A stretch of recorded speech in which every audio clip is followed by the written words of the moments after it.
Hi hello good morning. ಇವತ್ತು ಬಂದು daily routine vlog start ಮಾಡಿದ್ದೀನಿ. ತುಂಬ ದಿವಸನೇ ಆಗಿತ್ತು ಡೈಲಿ ರೊಟೀನ್ ವ್ಲಾಗ್ ಮಾಡೋಕ್ಕೆ ಆಗಿಲ್ಲ, ಹಬ್ಬದ ವ್ಲಾಗ್ಗಳೇ ಹಾಕ್ತಾಯಿದ್ದೆ.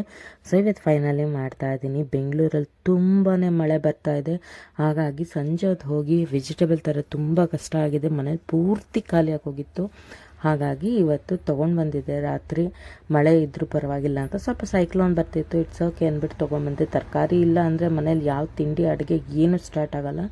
ಹಾಗಾಗಿ ಅದರಲ್ಲೂ ಮೇಯ್ನಾಗಿ ಮಕ್ಕಳು ತರಕಾರಿ ತಿನ್ನಬೇಕು. ಬಟ್ ಕೆಲವ್ರ ಮನೇಲಿ ತರಕಾರಿ ಮಕ್ಕಳು ತಿನ್ನಲ್ಲ, ಎಲ್ಲ ಸೈಡ್ಗೆ ತಿಕ್ತಾರೆ. ಬಟ್ ನಮ್ಮ ಅದೃಷ್ಟ, ನಮ್ಮ ಮನೇಲಿ ನಮ್ಮ ಮಕ್ಕಳು ತರಕಾರಿ ತುಂಬಾ ಇಷ್ಟಪಟ್ಟು ತಿಂತಾರೆ. ಹಾಗಾಗಿ ನಮ್ಮ ಮನೇಲಿ ಸ್ವಲ್ಪ ಯಥೇಚ್ಛವಾಗಿ ತರಕಾರಿಗಳನ್ನ ತೊಗೊಬಂದು ಸ್ಟೋರ್ ಮಾಡ್ಕೊಳ್ತೀನಿ.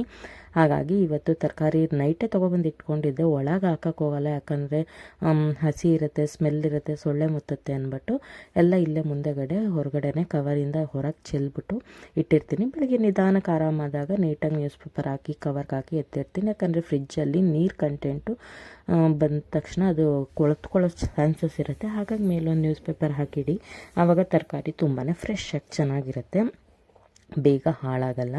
ಹಾಗೆ ಹುರುಳಿಕಾಯಿ ಬಂದು ಸ್ವಲ್ಪ ಪ್ರೈಸ್ ಕಡಿಮೆ ಆಗಿಬಿಟ್ಟಿದೆ, 40 ರೂಪಾಯಿ kg ಅಂದರು. ಸರಿ ಅಂದ್ಬಿಟ್ಟು 1 kg ತೊಗೊಂಡು ಬಂದೆ. ಯಾಕಂದರೆ ನನ್ನ ಮಗಳಿಗೆ ಚಪಾತಿಗೆ ಪಲ್ಯ ಮಾಡಿಕೊಡ್ಬೇಕು, ಮತ್ತು ಅದಕ್ಕಿದ್ದಕ್ಕೆ ಅಡುಗೆಗೆ ಬೇಕಾಗತ್ತೆ ಅಂತ.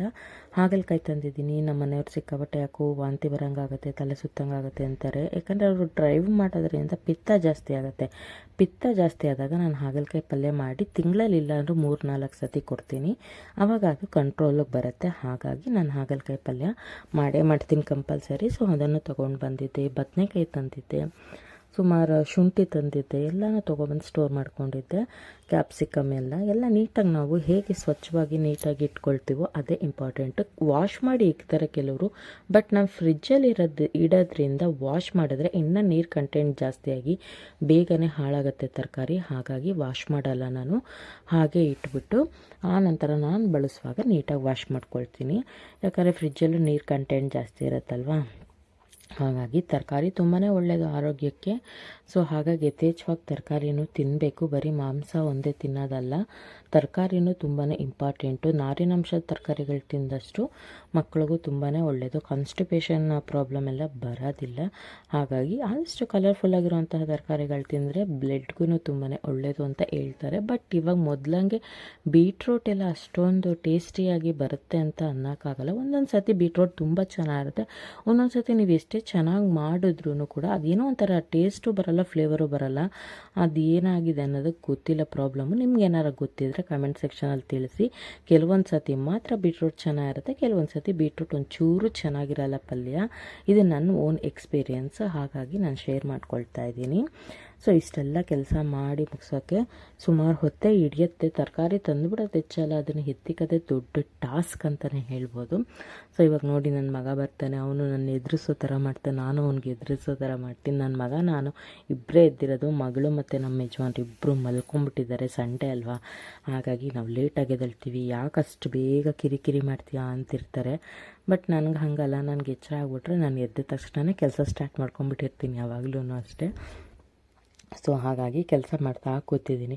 ಇನ್ನು ಅವರೆಲ್ಲ ಹಾಸಿಗೆ ಹಾಕ್ಕೊಂಡು ಮಲಗಿರ್ತಾರಲ್ವ, ನಮ್ಮದು ಸಿಂಗಲ್ ಬೆಡ್ರೂಮು. ಸೊ ಹಾಗಾಗಿ ಹಾಲಲ್ಲೂ ಹಾಸಿಗೆ ಹಾಕ್ಕೊಂಡು ಮಲಗಿರ್ತೀವಿ, ಮಕ್ಕಳು ಒಳಗೆ ರೂಮಲ್ಲಿ ಮಲ್ಕೊಳ್ತಾರೆ. ಹಾಗಾಗಿ ಅದೆಲ್ಲ ತೆಗಿಯೋವರೆಗೂ ನಂಗೆ ಬೇರೆ ಕೆಲಸಗಳಾಗಲ್ಲ. ಅದಕ್ಕೆ ಈ ಕೆಲಸ ಮಾಡ್ಕೊಳ್ಳೋಣ ಅಂದ್ಬಿಟ್ಟು ಆರಾಮ್ಸೆ ಕೂತ್ಕೊಂಡು ಎಲ್ಲ ಕ್ಲೀನ್ ಮಾಡ್ಕೊಳ್ತಾ ಇದ್ದೀನಿ.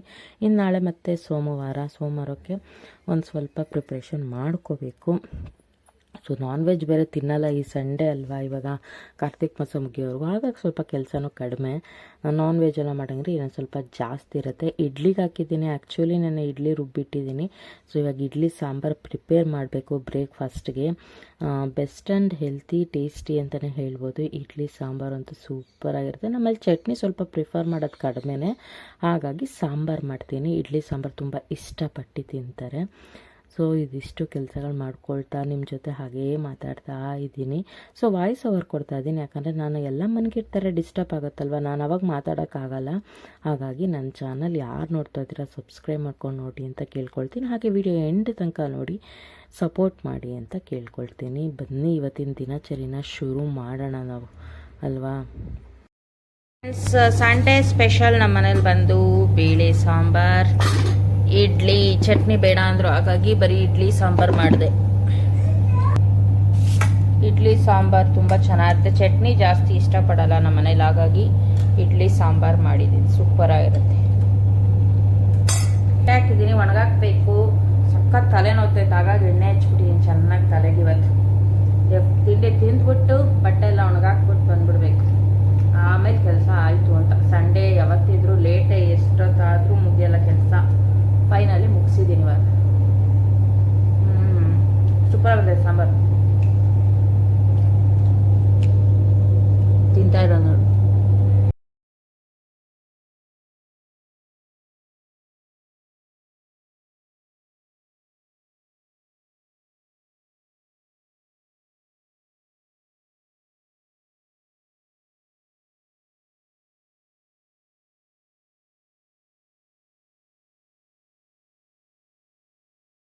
ಸಂಜೆ ಮೇಲೆ ಈ ಚಳಿಗೆ ತುಂಬಾ ಚೆನ್ನಾಗಿರುತ್ತೆ ಅಂತ ಕಡಲೆಪುರಿ ಒಗ್ಗರಣೆ ಮಾಡ್ತಾಯಿದ್ದೀನಿ.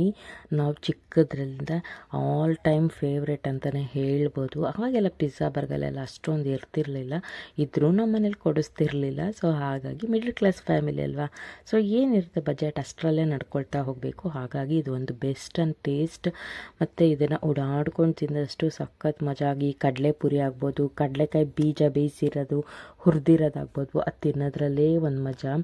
ಅದು ಸಖತ್ ಟೇಸ್ಟು ಕೊಡುತ್ತೆ. ಹಾಗೆಯೇ ಅದು ತಿಂತಾನೇ ಇರ್ಬೇಕು ಅನಿಸುತ್ತೆ. ಸೊ ಹಾಗಾಗಿ ನಾನು ಇಲ್ಲಿ ಸ್ವಲ್ಪ ಎಣ್ಣೆ ಹಾಕ್ಕೊಂಡು ಕಡಲೆಕಾಯಿ ಬೀಜ, ಕಡಲೆಪಪ್ಪು ಮತ್ತು ಕರ್ಬೇವಿನ ಸೊಪ್ಪು, ಒಣಮೆಣಸಿನ್ಕಾಯಿ, ಒಂದು ಚಿಟಿಕೆ ಅಷ್ಟು ಅರಿಶಿನ, ಹಚ್ಚ ಖಾರದ ಪುಡಿ, ಇದಿಷ್ಟನ್ನು ಹಾಕಿ ಚೆನ್ನಾಗಿ ಫ್ರೈ ಮಾಡಿಕೊಂಡು ಕಡಲೆಪುರಿಗೆ ಹಾಕಬೇಕು. ತಿನ್ನುವಾಗ ಕಡಲೆಕಾಯಿ ಬೀಜ ಎಲ್ಲ ಸಿಗ್ತಾಯಿದ್ರೆ ಸೂಪರಾಗಿರುತ್ತೆ. ಮತ್ತು ಇದಕ್ಕೆ ಚೌಚೌ ಹಾಕ್ಕೋಬೇಕು. ಚೌಚೌ ತರೋಕ್ಕೆ ನನಗೆ ಆಗಲಿಲ್ಲ, ಇಲ್ಲೆಲ್ಲ ಅಷ್ಟು ಬೆಸ್ಟ್ ಕ್ವಾಲಿಟಿ ಸಿಗೋಲ್ಲ, ಚಿಪ್ಸ್ ಅಂಗಡಿಗಳಲ್ಲಿ ಸಿಗುತ್ತೆ. ಸೊ ಅಲ್ಲಿಗೆ ಹೋಗೋಷ್ಟು ಟೈಮ್ ಇರಲಿಲ್ಲ. ಆಮೇಲೆ ಹೋದಾಗ ತೊಗೊಬಂದು ಮಿಕ್ಸ್ ಮಾಡೋಣ ಅಂದ್ಬಿಟ್ಟು ಒಂದು ಅರ್ಧ ಪ್ಯಾಕೆಟ್ ಅಷ್ಟು ಕಡಲೆಪುರಿನ ಮಿಕ್ಸ್ ಮಾಡ್ತಾಯಿದ್ದೀನಿ. ಇದಿಷ್ಟು ಏನು ಒಂದೇ ಸತಿ ಖಾಲಿ ಆಗೋಲ್ಲ, ಸ್ಟೋರ್ ಮಾಡಿ ಇಡ್ತೀನಿ. ಸೊ ಬೇಕಾದಾಗ ಮಕ್ಕಳು ತಿಂತಾರೆ, ಹಾಗಾಗಿ ನೀಟಾಗಿ ಮಿಕ್ಸ್ ಮಾಡಿರ್ತೀವಿ. ಒಂದು ಸ್ವಲ್ಪ ಸಕ್ಕರೆನೂ ಹಾಕ್ಕೊಳ್ಳಿ, ಚೆನ್ನಾಗಿರುತ್ತೆ. ಮಕ್ಳಿಗೂ ಬೆಸ್ಟ್ ಸ್ನ್ಯಾಕ್ಸ್ ಅಂತಲೇ ಹೇಳ್ಬೋದು. ನಮಗಂತೂ ಕಾಫಿ ಟೈಮಿಗೆ ತುಂಬಾ ಚೆನ್ನಾಗಿರುತ್ತೆ. ಈ ಥರ ನೀಟಾಗಿ ಮಿಕ್ಸ್ ಮಾಡ್ಕೊಂಬಿಟ್ರೆ ರೆಡಿ ಆಯಿತು ಗರಮ ಕಡಲೆಪುರಿ. ಎಷ್ಟು ಚೆನ್ನಾಗಿರುತ್ತೆ ಗೊತ್ತಾ ಈ ವೆದರ್ಗೆ. ನೀವೆಲ್ಲ ತಿಂದಿದ್ದೀರಾ ಕಮೆಂಟ್ ಸೆಕ್ಷನಲ್ಲಿ ತಿಳಿಸಿ. ನಮಗಂತೂ ತುಂಬಾ ಇಷ್ಟ ಈ ಕಡಲೆಪುರಿ ಒಗ್ಗರಣೆ ಅಂತೂ. ಸ್ವಲ್ಪ ಸ್ಪೈಸಿ ಜಾಸ್ತಿ ಇದ್ದರೆ ಇನ್ನೂ ಚೆನ್ನಾಗಿರುತ್ತೆ. ಸೊ ನನ್ನ ಮಗನೂ ಬಂದು ಕೈ ಹಾಕೋದ್ರಿಂದ ನಾನು ಸ್ವಲ್ಪ ಸ್ಪೈಸಿ ಕಡಿಮೆ ಹಾಕಿರ್ತೀನಿ ಅಷ್ಟೇ. ಸೊ ಎಲ್ಲರೂ ಕಾಫಿ ಜೊತೆ ಕಡಲೆಪುರಿ ತಿನ್ಕೊಂಡು ಸ್ನ್ಯಾಕ್ಸ್ನ ಎಂಜಾಯ್ ಮಾಡ್ತಾ ಇದ್ದೀವಿ. ಇವಾಗ ನನ್ನ ಮಗ ಮಲ್ಕೊಂಡಿನ ಹಾಲು ಕುಡಿತಾವನೆ, ಎದ್ದು ಬಂದಿಲ್ಲ. ಇದು ಕಾಣಿಸ್ತಿದೆ ನೋಡಿ, ಸೈಡಲ್ಲಿ ಒದ್ದಾಡ್ತೈತೆ ಇರ್ವೇ ಥರ.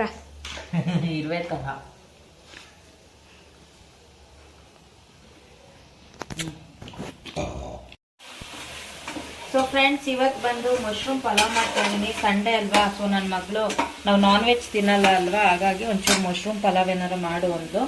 ಹಾಗಾಗಿ ಪಾಲಕ್ ಬೇಯಿಸಿರೋಂತಹ ನೀರು ಹಾಗೆ ಇಟ್ಕೊಂಡಿದ್ದೀನಿ, ವೇಸ್ಟ್ ಮಾಡಿಲ್ಲ. ಇವಾಗ ಮಶ್ರೂಮ್ ಪಲಾವ್ ಮಾಡ್ಕೊಡ್ತಾ ಇದ್ದೀನಿ ನನ್ನ ಮಗಳಿಗೆ. ತುಂಬಾ ಚೆನ್ನಾಗಿರುತ್ತೆ, ಸಿಂಪಲ್ಲು, ಬೇಗ ಕ್ವಿಕ್ ಆಗುತ್ತೆ. ಮಾಮೂಲಿ ವೆಜಿಟೇಬಲ್ ಪಲಾವ್ ಮಾಡ್ದಂಗೆ ಮಾಡೋದು, ಬಟ್ ಮಶ್ರೂಮ್ ಹಾಕಿ ಮಾಡ್ತಾ ಇದ್ದೀನಿ ಅಷ್ಟೇ. ಏನಾರ ಬೇಕಲ್ವಾ ಸಂಡೇ ಅಂದಮೇಲೆ. ಇನ್ನು ಒಂದು 15 ದಿವಸ ಕಾರ್ತಿಕ್ ಮಾಸ ಮುಗಿಯೋವರೆಗೂ ನಾವು ತಿನ್ನೋಲ್ಲ, ತಿಂತೀವಿ. ಸೊ ಹಾಗಾಗಿ ಮಶ್ರೂಮ್ ಪಲಾವ್ ರೆಡಿ ಮಾಡ್ತಾ ಇದ್ದೀವಿ. ತೋರಿಸ್ಬಿಡಿ ಅನ್ಸುತ್ತೆ ಪಂಡಿ, ಎಷ್ಟು ಎಮ್ಮೆ ಆಗೈತೆ. ಹಿಂಗೆ ಎತ್ಕೊಂಡು ತಿನ್ಬಿಡ್ಬೇಕಷ್ಟೇ. ಹಿಂಗೆ ಎತ್ಕೊಂಡು ತಿಂದುಬಿಡ್ತಾಳೆ ಇವಳು. ಪಾಲಕ್ ಸೊಪ್ಪು ಹಾಕಿದ್ದೀನಿ, ಗ್ರೀನ್ ಕಲರ್ ಬರಬೇಕಲ್ವಾ, ಹಾಗಾಗಿ ತುಂಬ ಚೆನ್ನಾಗಿರುತ್ತೆ. ಅದಕ್ಕೆ ಸ್ವಲ್ಪ ಪಾಲಕ್ ಸೊಪ್ಪು ಹಾಕಿ ಅಂದರೆ ಬೇಯಿಸ್ಬಿಟ್ಟು ರುಬ್ಕೋಬೇಕು. ಚೆನ್ನಾಗಿರುತ್ತೆ ಕಲರು, ನ್ಯಾಚುರಲ್ ಕಲರು, ಸಖತ್ತಾಗಿ ಬರುತ್ತೆ ಕಲರ್ ಮಾತ್ರ. ನೋಡಿ ಫ್ರೆಂಡ್ಸ್, ನನ್ನ ಮಗ ಲ್ಯಾಪ್ಟಾಪ್ ಮೇಲೆ ಯಾವ ರೇಂಜಲ್ಲಿ ಕೂತಿದ್ದಾನೆ ಅಂತ. ಏನಾದರೂ ಅದು ವರ್ಕ್ ಆಗಂಗಿದ್ರೆ ಇಷ್ಟೊತ್ತಿಗೆ ಶಾಕ್ ಆಗಿಬಿಡ್ಬೇಕಾಗಿತ್ತು, ಅದು ವರ್ಕ್ ಆಗಲ್ಲ, ಹಾಗಾಗಿ ಸುಮ್ಮನಿದ್ದೀನಿ. ಹಂಗ ಕೂತ್ಕೊಳ್ಳೋದು ಲ್ಯಾಪ್ಟಾಪ್ ಮೇಲೆ ಆ ಥರ. ಬಾ ಅದು ಮಾಡ್ತಾನೆ ಇವನು, ಅದ್ರೊಳಗೆ ಕುತ್ಕೊಂಡು ಮಾಡ್ಬಿಡ್ತಾನೆ ಕೀಬೋರ್ಡ್ ಮೇಲೆ. ನೋಡ್ರಿ, ಕೀಬೋರ್ಡ್ ಮೇಲೆ ಕುತ್ಕೊಂಡು ಮಾಡ್ತಾನೆ ನನ್ನ ಮಗ ಲ್ಯಾಪ್ಟಾಪ್ನ. ನೀವು ಯಾರು ಮಾಡ್ತೀರಾ ಹಂಗೆ? ನೋಡ್ರಿ ಹೆಂಗೆ ಕುತ್ಕೊಂಡ. ಅಬ್ಬಬ್ಬಬ್ಬಬ್ಬಬ್ಬಬ್ಬಬ್ಬ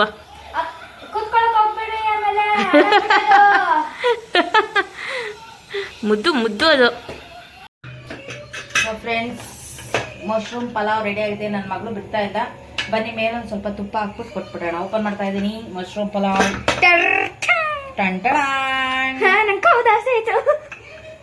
ಸುಡುತ್ತೆ ವೃಕ್ಷ ಘಮ ಅಂತ ಇದೆ ಅಂದ್ರೆ ಎಷ್ಟು ಘಮ ಘಮ ಅಂತ ಇದೆ ಅಂದ್ರೆ ಸೂಪರ್ ಆಗಿದೆ. ಇವಾಗ ಒಂದ್ ಸ್ವಲ್ಪ ಮೇಲಿಂದ ತುಪ್ಪ ಹಾಕ. ಸೂಪರ್ ಆಗಿರೋಂತಹ ಮಶ್ರೂಮ್ ಬಿರಿಯಾನಿ ರೆಡಿ ಆಗಿದೆ. ವೆಜಿಟೇರಿಯನ್ ಬಿರಿಯಾನಿ, ನಾನ್ ವೆಜ್ ಅಲ್ಲ. ನೋಡಿ ಎಷ್ಟು ಚೆನ್ನಾಗಿ ಬಂದಿದೆ ಅಂತ. ರೈಸ್ ಹಿಂಗೆ ಎತ್ಕೊತ್ ನೋಡ್ಬೇಕು. ನಮ್ಮ ಅಮ್ಮಂಗೆ ಒಂದು ಮಶ್ರೂಮ್ ಜಾಸ್ತಿ ಬೇಕಕ್ಕೆ ಹೇಳಿದ್ದೀನಿ ದಪ್ಪಕ್ಕೆ. ಸೂಪರ್ ಆಗಿರುತ್ತೆ. ಮೇಲೊಂದ್ ಸ್ವಲ್ಪ ತುಪ್ಪ ಹಾಕೊಳ್ಳಿ, ಆವಾಗ ಫ್ಲೇವರು ಚೆನ್ನಾಗಿರುತ್ತೆ, ತಿನ್ನಕ್ಕೂ ತುಂಬಾನೇ ಚೆನ್ನಾಗಿರುತ್ತೆ. ಸೊ ಒಂದ್ ಪ್ಯಾಕೆಟ್ ಪೂರ್ತಿ ಹಾಕಿದ್ದೀನಿ ಮಶ್ರೂಮು. ಸಕ್ಕದಾಗ ಬಂದಿದೆ ಮಾತ್ರ. ಪಾಲಕ್ ಸೊಪ್ಪೆಲ್ಲ ಹಾಕಿರೋದಕ್ಕೆ ಗ್ರೀನ್ ಕಲರ್ ಆಗಿ ಸೂಪರ್ ಆಗಿ. ಇದ್ರಾಗ ಅಷ್ಟು ಕಲರ್ ಕಾಣಲ್ಲ, ಆದ್ರೆ ರಿಯಲ್ ಹೆಂಗಿದೆ ಗೊತ್ತಾ? ಏನಮ್ಮ ಟಾರ್ಚ್ ಆನ್ ಮಾಡಿದ್ಯಾ? ಆಫ್ ಮಾಡದ್ನ ಯಾಕೆ ಕಾಣುತ್ತೆ ನೋಡಿ ಎಷ್ಟು. ಅದ್ ಫೋನ್ಗಿಂತ ರಿಯಲ್ ಆಗಿ ಕಲರ್ ಸೂಪರ್ ಆಗಿ ಬಂದಿದೆ. ನೋಡಿ ನಮ್ಮ ಮನೆ ಬಜಾರ್ ಹೆಂಗಾಡ್ತ ಅಲ್ಲ ನೋಡಿ. ಬಿಸಿ ಬಿಸಿ ಕುಕ್ಕರ್ ತಿನ್ಸು ಅಂತ ಇರ್ತದ. ಸ್ಮೆಲ್ಗೇನೆ ತಿನ್ಸಿಯಮ್ಮ ನೀನು, ತಿನ್ಸಿಯ ಬಂಗಾರಿ ನೀನು. ಏನೋ ಯಾವಾಗಾರ ಫ್ರೆಂಡ್ಸ್ ಕರೆಯಕ್ ಹೋದ್ರೆ ಏನ್ ಬಿರಿಯಾನಿ ಏನಾದ್ರ ಅಂತ ಅಂದ್ರೆ ಮನೇಲಿ ಲಾಲಿಪಾಪ್ ತಿಂದೆ ಬಿರಿಯಾನಿ ತಿಂದೆ ಅನ್ಬಿಡ್ತಾನೆ ಅಷ್ಟೇ. ಹೇಳ್ತಾನ ಅಪ್ಪ ಬಂತ? ಎಲ್ ಬಂತು? ಬಂತಾ? ಅಪ್ಪ ಬಂತು. ಸರಿ ಬಿಡಮ್ಮ. ರೆಡಿ ಆಗಿದೆ ಬಿಸಿ ಬಿಸಿ ಮಶ್ರೂಮ್ ಪಲಾವ್. ತಿಂದಾಕ್ಬಿಡೋಣ. ಒಂದ್ ನಿಮಿಷ ಹತ್ರ ಬಂದ್ರೆ ನಿಮ್ಗೆ ಕ್ಲಿಯರ್ ಆಗಿ ಕಾಣಿಸುತ್ತೆ ಕಲರು. ಇರೋ ಹಂಗ್ ಕಾಣಿಸ್ತಾ ಇದೆಯಾ? ಒರಿಜಿನಲ್ ಕಲರು ಇವ್ರು ಕ್ಲಿಯರ್ ಆಗಿ ಕಾಣಿಸುತ್ತೆ ಹತ್ರ ಬಂದ್ರೆ. ನೋಡಿ ಫ್ರೆಂಡ್ಸ್, ನನ್ನ ಮಗಳು ತಿಂತಾಳಂತ ನನ್ನ ಮಗನೂ ಕುತ್ಕೊಂಡು ತಿಂತಾವ. ನನ್ನ ಮಗಳು ಖಾರವಾಗಿ ಏನಾರು ಬೇಕು ಅಂದ್ಲು, ಆಗ ಮಶ್ರೂಮ್ ಬಿರಿಯಾನಿ ಮಾಡ್ಕೊಟ್ಟಿದ್ದೀನಿ. ತಿನ್ನಮ್ಮ, ಹೆಂಗಾಯ್ತು ಟೇಸ್ಟ್ ಹೇಳಮ್ಮ. ಓ ಮಮ್ಮಿ ಅಂತ ಅಲ್ಲಡಲ್ ಹೊಟ್ಟೆ ಸರ್ಕೊಂಡು ಹೇಳ್ತಿರೋದ ನೋರಿ. ಎಮ್ಮಿ ಎಮ್ಮಿ ಅಂತ ಬಿಸಿ ಇದೆ, ಅದಕ್ಕೆ ಅವಳು ಆರಿಸ್ಕೊತ ಅವಳು ಎಮ್ಮಿ ಎಮ್ಮಿ ಅಂತ. ತಿನ್ನಮ್ಮ ತಾಯಿ. ಇವನ್ ತಿಂತಾರದ್ ನೋಡ್ರಿ, ಖಾರ ಅಷ್ಟೊಂದಿದ್ರು.